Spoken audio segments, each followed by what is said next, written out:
सकाळ जलखिया आम समस्त घरे प्राय सबुदिन रुटी परोटा होता है। आ से परोटा भितर बहुत भेराइटी भी थाए। आज मु गोटे भेराइटीर परोटा नहीं आसी जहाँ को आप बहुत सहजरे बनई पारे, टिफिन भरिकी दे पारे, लंच बॉक्स रे भी नहीं पारे और सकाळ ब्रेकफास्ट रे भी खाई पारे। मिक्स वेज परोटा बनैबा आज आम बिना स्टफिंग रे बहुत सहजरे जहाँ भी परिबा आपण पाखरे अवेलेबल अच्छी आपण नियंतु। मो पाखरे एठी अल्प किछटा परिबा अछि, मुआको ग्रेटर रे ग्रेट करके नेबी। आपण चॉपर भी यूज कर परिबे, फूड प्रोसेसर थिले ताको भी यूज करंतु। स्टफ परोटा बनैला बेले पूरा बाहर को पळे आसे, परोटा फाटी जाए, कोठी मोटा तो कोठी पतला हो जाए। तो यही सब टेंशन बचापी आपण यही परोटाटा बनातु जोड़ा खाइबा को तो बहुत अधिक टेस्टी लगे किंतु बनैबा बहुत सहज हो। जहाँ भी परिबा एठी मु नेइथिली सबू ग्रेट करनी जाइछि।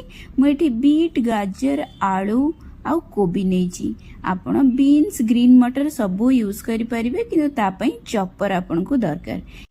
परोटार टेस्ट को बढ़ाई बाकी सब मसला देदेबा। एथिरे स्वाद अनुसार लुण, गोलमरीच गुंड, गरम मसला, दउछि चाट मसला, राशि पके देछि 2 चम्मच। राशि बहुत भल बास्ना दिए परोटा को। धनिया जीरा पाउडर, स्वाद अनुसार चिली फ्लेक्स जेतिकी राग खाई परिबे। एठी कसूरी मेथी दउछि, बहुत बढ़िया फ्लेवर दिए कसूरी मेथी। आ धनिया पत्र देदबा। आकु आमे भल भाबरे गोळेई नबा। लूण पड़िछि, परिबा एबे पानी छाड़िबा स्टार्ट करिवो।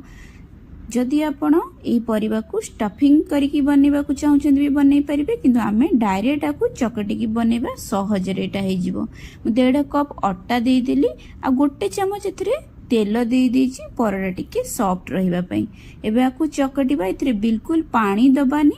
जदि दरकार हुए अल्प टिके एथिरे दही देबे। मो मात्र 2 चम्मच दही देछि।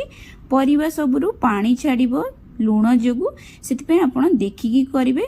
जमा एटा पानिया करिकी चकटिबेनी। जे दरकार हबो अधिक टिके आउ आटा देबे आ सेमी सॉफ्ट करिकी आटाटा को चकटिबा। ताकू 10 मिनिट आमे रेस्ट करिबा। बहुत अधिक समय आकू रखिबेनी। अधिक समय रखिले धीरे धीरे पानी छाड़ी छाड़िका ये पतला हे जिवो आउ हैंडल करिबा टिके कष्ट हबो। सेति 10 मिनिट रेस्ट करिकी आकू आमे परोटा जेती बड़ बनाती सेती बड़ ही गुला नहीं की करबा। आकु जो बेलिबे टिके अधिक आपन को अटा लागिवो बेलिबा पईका, कारण धीरे धीरे परिबा पानी अधिक रिलीज करी करी जीवो। तो आकु हल्का हाथ रे आराम से एटा रुटी जेमती बेलंती सेमती ही बेली देबे।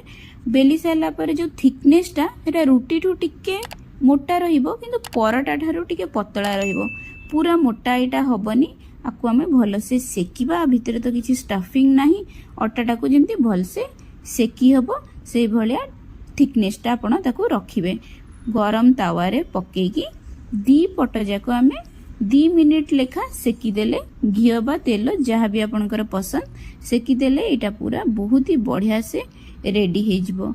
आकु आपण ट्रैवल भी नहीं की जाई परिबे। परोटा को आचार, दही, रायता कहा सहित भी एंजॉय कर परिबे। मन रखंतु जेतले परोटा बनाउछन ताको एमती घोड़ेई की रखिबे। परोटाटा पूरा सॉफ्ट रहिबो और खाया को बहुत अधिक भल लागिबो। आशा करछि रेसिपीटी आपण मानकु पसंद आस्थिबो। मते जणेबे रेसिपीटी आपनको केमिते लागिला। आगु को आ को रेसिपी आपण देखिबा को चाहुछन्ती ब्रेकफास्ट रे निश्चित भाबरे जणांतु। रहिली नमस्कार।